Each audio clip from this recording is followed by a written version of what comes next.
Exam తో run for dreams జనవరి 4న హైదరాబాద్ టీ హబ్ లో 3K, 5K, 10K రన్ 10 లక్షల క్యాష్ ప్రైజులు, మెడల్స్, టీ-షర్ట్స్. ఇప్పుడే రిజిస్టర్ అవ్వండి. ఒక పక్క అధికార కాంగ్రెస్ పార్టీ సంధిస్తున్న ప్రశ్నలు, మరో పక్క పుట్టింటి ఆడబిడ్డ చేస్తున్న బహిరంగ ఆరోపణలతో గులాబీ పార్టీ సతమతమవుతోంది. ఇలాంటి పరిస్థితుల్లో సొంత పార్టీలో జరుగుతున్న కుమ్ములాటలను సద్దుమణిగించేందుకు ఆ పార్టీ అధినేత కేసీఆర్ 2 ఏళ్ల తర్వాత బయటకు వచ్చి మాట్లాడాల్సి వస్తోంది. అయినా పార్టీ నుంచి బయటకు వచ్చిన ఆయన కూతురు చేస్తున్న విమర్శలతో మూలిగే నక్క మీద తాటికాయ పడినట్లు అయిందంటున్నారు. అసెంబ్లీకి అలా వచ్చి ఇలా వెళ్లిపోయిన గులాబీ బాస్ నీళ్ల ఉద్యమం అది ఇది అంటున్నారు, కానీ కవితపై మాత్రం ఎలాంటి కామెంట్స్ చేయటం లేదు. మరి పార్టీకి తీవ్ర డ్యామేజ్ గా మారుతున్న ఈ పరిస్థితుల్ని అలా ఎలా ఎదుర్కొనబోతున్నారు? అసలు బీఆర్ఎస్ లో దీనిపై జరుగుతున్న చర్చ ఏంటి? చాలా రోజుల తర్వాత ఫామ్ హౌస్ ని విడిచి పార్టీ కార్యకలాపాల్లో బిజీ అయ్యారు మాజీ ముఖ్యమంత్రి కేసీఆర్. ఆయనకున్న అనుభవంతో బీఆర్ఎస్ ని తిరిగి యాక్టివ్ చేసేలా కార్యాచరణ మొదలుపెట్టారు. అందులో భాగంగానే ఈసారి నీళ్ల ఉద్యమంతో ప్రజల్లోకి వెళ్లేందుకు పక్కా ప్లాన్ కూడా చేశారు. దీనికోసం స్వయంగా తానే రంగంలోకి దిగుతారని పార్టీ నేతలకు భరోసా కల్పించే ప్రయత్నం చేశారు. ప్రజల్లోకి వెళ్లాలంటే బలమైన ఎజెండా ఉండాలనే ఆలోచనతోనే పాలమూరు రంగారెడ్డి ప్రాజెక్టును ఒక అవకాశంగా మలుచుకుంటారన్నారు. అయితే ప్రాజెక్టులను ముందు పెట్టుకుని ప్రజల్లోకి వెళ్లాలనుకున్న కేసీఆర్ ఐడియా బెడిసి కొట్టేలా ఉందని ఆ పార్టీ వర్గాల్లో చర్చ జరుగుతోందట. ఎందుకంటే బీఆర్ఎస్ చేపట్టిన ప్రాజెక్టుల ఉద్యమం కంటే ముందుగానే కవిత జిల్లాల పర్యటనలో భాగంగా స్థానికంగా ఉన్న సాగునీటి ప్రాజెక్టులను సందర్శిస్తున్నారు. కవిత పర్యటనతో బీఆర్ఎస్ వ్యూహం ఎందుకు దెబ్బతింటుందనే డౌట్ రావచ్చు. ప్రాజెక్టులను సందర్శిస్తున్న కవిత బీఆర్ఎస్ హయాంలో జరిగిన అంశాలను వివరిస్తూ చేస్తున్న కామెంట్స్ బీఆర్ఎస్ కు ఇబ్బందికరంగా మారాయన్న టాక్ పొలిటికల్ సర్కిల్స్ లో నడుస్తోందట. 10 ఏళ్ల తమ ప్రభుత్వంలో అనేక సాగునీటి, తాగునీటి ప్రాజెక్టులు నిర్మించామని, లక్షల ఎకరాలకు సాగునీటి అందించామని చెప్పుకుంటున్న బీఆర్ఎస్ కు కవిత కౌంటర్ ఇస్తున్నారు. గత ప్రభుత్వ హయాంలో రాష్ట్రంలో ఉన్న ప్రాజెక్టులను నిర్లక్ష్యం చేశారని ఇటీవల పర్యటనలో కవిత ఆరోపించడం బీఆర్ఎస్ నేతలకు మింగుడు పడడం లేదట. ముఖ్యంగా ఎక్కడైతే Palamuru Rangareddy first pump house ఉంటుందో, ఎల్లూరు పంప్ హౌస్, అది యాక్చువల్గా ఓపెన్ పంప్ హౌస్ ఉండే. ఎందుకంటే అది అండర్ గ్రౌండ్ పంప్ హౌస్ కడితే ఇప్పుడు ఎగ్జిస్టింగ్ కల్వకుర్తికి ఇబ్బంది అవుతుందని అది ఓపెన్ పంప్ హౌస్ ఉండే. ఇక అప్పుడున్న ఇరిగేషన్ మినిస్టర్ గారు హరీష్ రావు గారు ఆ యొక్క కాంట్రాక్ట్ సంస్థతో కుమ్మక్కై దాన్ని అండర్ గ్రౌండ్ పంప్ హౌస్ చేసారు.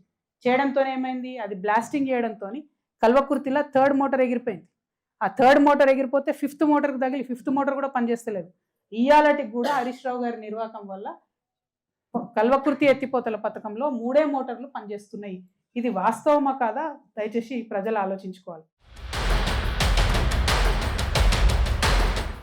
త్వరలో ప్రభుత్వానికి వ్యతిరేకంగా ఆందోళన బాట పట్టాలని నిర్ణయించారు కేసీఆర్. ముందుగా పాలమూరు రంగారెడ్డి ప్రాజెక్టు విషయంలో ప్రభుత్వ వైఖరికి నిరసనగా పోరుబాట పట్టాలని బీఆర్ఎస్ భావిస్తోంది. ఈ ప్రాజెక్టు విషయంలోనే అధికార కాంగ్రెస్ పార్టీ, ప్రతిపక్ష బీఆర్ఎస్ నేతల మధ్య మాటల యుద్ధం నడుస్తోంది.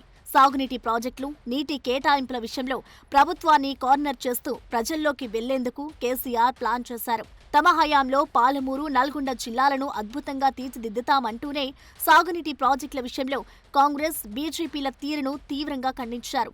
పాలమూరు రంగారెడ్డి ప్రాజెక్టుపై మండల, జిల్లా స్థాయిలో సమావేశాలు నిర్వహిస్తామని చెప్పుకొచ్చారు. కృష్ణా జలాల అంశంలో కాంగ్రెస్ ప్రభుత్వం రాజీ పడిందని విమర్శించారు.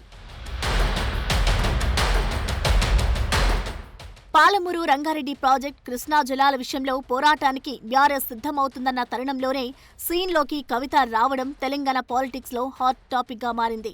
బీఆర్ఎస్ ఎక్కడి నుంచి అయితే పోరు పట్టాలని అనుకుందో అక్కడే పర్యటించిన కవిత బీఆర్ఎస్ హయాంలో జరిగిన అంశాలను వెల్లడించడం చర్చనీయాంశంగా మారింది. కాళేశ్వరం ప్రాజెక్టు పనుల తరహాలోనే పనులు చేస్తుంటే పాలమూరు రంగారెడ్డి ప్రాజెక్టు కూడా పూర్తయ్యేదని కవిత మండిపడ్డారు. పాలమూరు ఎత్తిపోతల పథకాన్ని సకాలంలో పూర్తి చేయని కారణంగానే కృష్ణా జిల్లాల్లో 90 టీఎంసీల నీటి వాటాపై హక్కులను కోల్పోయినట్లు ఆరోపించారు. బీఆర్ఎస్ హయాంలో చేసిన నిర్లక్ష్యం వల్లే కృష్ణా జిల్లాల విషయంలో తెలంగాణకు అన్యాయం జరిగిందనే విధంగా కవిత మాట్లాడడం గులాబీ నేతలను గందరగోళంలోకి నెట్టిన పరిస్థితి. 10 ఏళ్ల బీఆర్ఎస్ ప్రభుత్వంలోనే పాలమూరు జిల్లాకు, కృష్ణా జిల్లాల్లో వినియోగంలో అన్యాయం జరిగిందని అటు అధికార పక్షంతో పాటు కేంద్రంలో అధికారంలో ఉన్న బీజేపీ నాయకులు విమర్శలు చేస్తున్నారు. వాటికి ఆజ్యం పోసే విధంగా కవిత మాట్లాడడంతో బీఆర్ఎస్ నేతలు తలలు పట్టుకుంటున్నారట. అయితే కవిత పర్యటనకు వెళ్లిన ప్రతి చోట బీఆర్ఎస్ ని టార్గెట్ చేస్తూ వ్యాఖ్యలు చేస్తున్నారు. కవిత చేస్తున్న ఆరోపణలతో బీఆర్ఎస్ ఆత్మరక్షణలో పడాల్సి వస్తోంది. అయితే ఒక పక్క అధికార కాంగ్రెస్ పార్టీ, మరోపక్క కవిత చేస్తున్న ఆరోపణల వల్ల బీఆర్ఎస్ మరింత డ్యామేజ్ జరిగే అవకాశం ఉందని ఆ పార్టీ వర్గాల్లోనే జోరుగా చర్చ జరుగుతోంది. పాలమూరు అస్త్రంగా కాంగ్రెస్ ప్రభుత్వాన్ని ఇరకాడంలో పెడతామని అనుకున్న గులాబీ బాస్కు కవిత కామెంట్స్ రూపంలో షాక్ ఇవ్వడం చర్చకు దారితీస్తోంది.